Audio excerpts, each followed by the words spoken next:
जो law and order के मामले में पूरी तरह से विफल है, जो अपराधियों पर कार्रवाई करने के नाम पर पूरी तरह से विवश है। ये स्पष्ट करता है कि किस तरह की राजनीति चल रही है और किस तरह की राजनीति की जा रही है। देखिए, बिहार में सरकार नहीं चल रही है, बल्कि सत्ता के लिए समझौता करके सरकार चलाई जा रही है। यह स्पष्ट रूप से दिखता है। और जो बिहार में अपराध विजय और सम्राट हो चुके हैं, वो स्पष्ट रूप से दिखने लगा है। अपराध पूरी तरह से अपराधियों के रहम करम पर चल रहा है। अपराध को रोकने की दिशा में सरकार के स्तर से गंभीरता नहीं दिखाई जा रही है। शासन और प्रशासन को पंगु बना दिया गया है।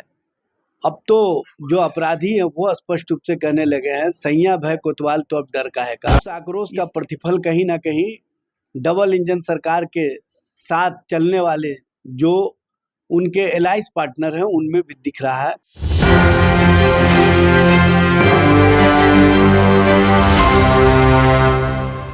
नमस्कार, आप देख रहे हैं इस वक्त एक न्यूज़ 24 और हमारे साथ आज बातचीत के लिए मौजूद है एजाज अहमद साहब।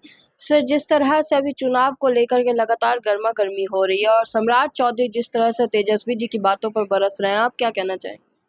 सम्राट जी का बरसना ही ये बताता है कि कहीं ना कहीं डबल इंजन सरकार पूरी तरह से डिरेल हो चुकी है। और डबल इंजन सरकार के डिरेल होने का सबसे बड़ा कारण यह है कि बिहार में अपराध के मामले पर सरकार स्वयं घिर चुकी है। सरकार के स्तर से जो कार्रवाई दिखनी चाहिए वो दिख नहीं रही है।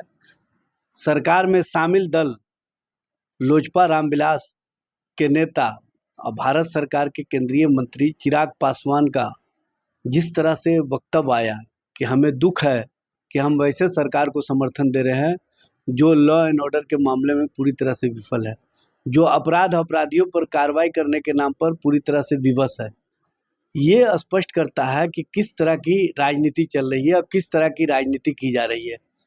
देखिए, बिहार में सरकार नहीं चल रही है, बल्कि सत्ता के लिए समझौता करके सरकार चलाई जा रही है। यह स्पष्ट रूप से दिखता है। और जो बिहार में अपराध विजय और सम्राट हो चुके हैं, वो स्पष्ट रूप से दिखने लगा है।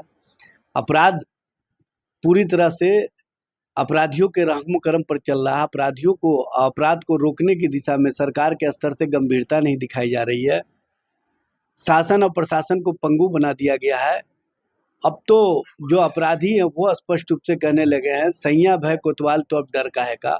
इस तरह की स्थिति परिस्थिति का निर्माण करने वाली जो सरकार चल रही है, उस सरकार के खिलाफ लोगों में जो गुस्सा है, लोगों में जो आक्रोश है, उस आक्रोश का प्रतिफल कहीं ना कहीं डबल इंजन सरकार के साथ चलने वाले जो उनके एलाइज पार्टनर हैं उनमें भी दिख रहा है। इसीलिए चिराग जैसे लोग एक दूसरे के साथ जो जूतम पैजार कर रहे हैं और नीतीश जी के जो सुशासन पर सवाल खड़ा कर रहे हैं, यह स्पष्ट रूप से बताने के लिए काफ़ी है कि भारतीय जनता पार्टी किस तरह की राजनीति को बढ़ावा दे रही है। भारतीय जनता पार्टी अपने एलाइज पार्टनर को काबू में रखने के लिए इस तरह की राजनीति लगातार करती रही है। 2020 के चुनाव में भी चिराग का इस्तेमाल इन्होंने किया था। चिराग स्वयं कहते हैं कि हम हनुमान हैं मोदी जी के। तो मोदी जी का जो जो बात उनको स्क्रिप्ट में मिलता है उसी अनुसार ये बात कहते हैं।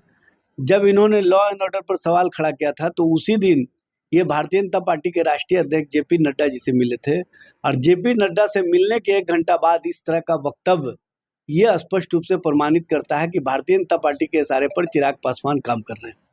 तो आपको लगता है कि नीतीश कुमार जो है वो फिर एक बार अलग हो सकते हैं अगर इस तरह के मामला एनडीए में बने रहे तो? देखिए, नीतीश जी अलग हो या नहीं अलग हो, लेकिन एनडीए सरकार को बिहार की जनता अलग कर देगी। क्योंकि अब इस सरकार से लोग ऊब चुके हैं, इस सरकार से लोग मुक्ति चाहते हैं।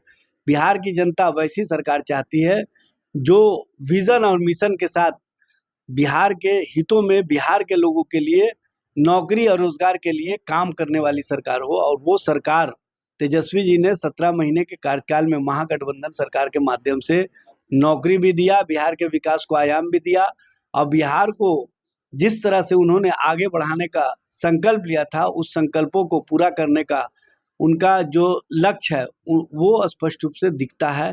उन्होंने स्वयं कहा है कि जिस दिन इंडिया महागठबंधन की बिहार में सरकार बनेगी, हम बिहार और बिहार की जनता के लिए, बिहार के जनता के सवालों पर, बिहार के जनता के मुद्दे पर हम जनता के लिए काम करेंगे। और इंडिया महागठबंधन का उद्देश्य है कि हम लोगों के बीच जब जाएं तो उनकी बात करें जिनकी बात 20 सालों में सरकार ने नहीं किया। और सीएजी और घोटालों को लेकर के भी बहुत सारी बातें उठ रही है एनडीए में, लगातार लोग बोलते हैं। एनडीए में ये भ्रष्टाचार को सदाचार का रूप देने वाली सरकार है, भ्रष्टाचारियों को बढ़ावा देने वाली सरकार है। यहाँ पर लूट को कहीं ना कहीं आगे बढ़ा करके जनता के जो गाढ़ी कमाई है उसको लूटने वाले लोग बैठे हुए हैं। इसीलिए जो पब्लिक कंसर्निंग विभाग है उसी में अधिक लूट हुए हैं। इसी कारण से बिहार में चिकित्सा और शिक्षा के क्षेत्र में फिसड्डी हो गया है बिहार, क्योंकि जो योजनाएं आम जन के हित में खर्च होनी चाहिए वो नेताओं के पॉकेट में गए हैं। ये सीएजी की रिपोर्ट में स्पष्ट रूप से आ गया। 71,000 के करोड़ के घोटाले के बाद भी, कहीं ना कहीं गबन के बाद भी जो विकास बिहार में नहीं दिख रहे हैं उस पर इन लोगों का एक शब्द नहीं कहना, ये स्पष्ट रूप से प्रमाणित करता है कि बिहार में कैसी सरकार चल रही है। हमारे साथ मौजूद है एजाज अहमद साहब। इन्होंने कहा है कि इस बार एनडीए की सरकार को खुद बिहार की जनता नकार देगी। अब आगे क्या होता है इस चुनावी मौसम में, ये भी खबरें हम आप तक पहुंचाएंगे। तब तक हमारे साथ बने रहिए और देखते रहिए न्यूज़ 24। धन्यवाद।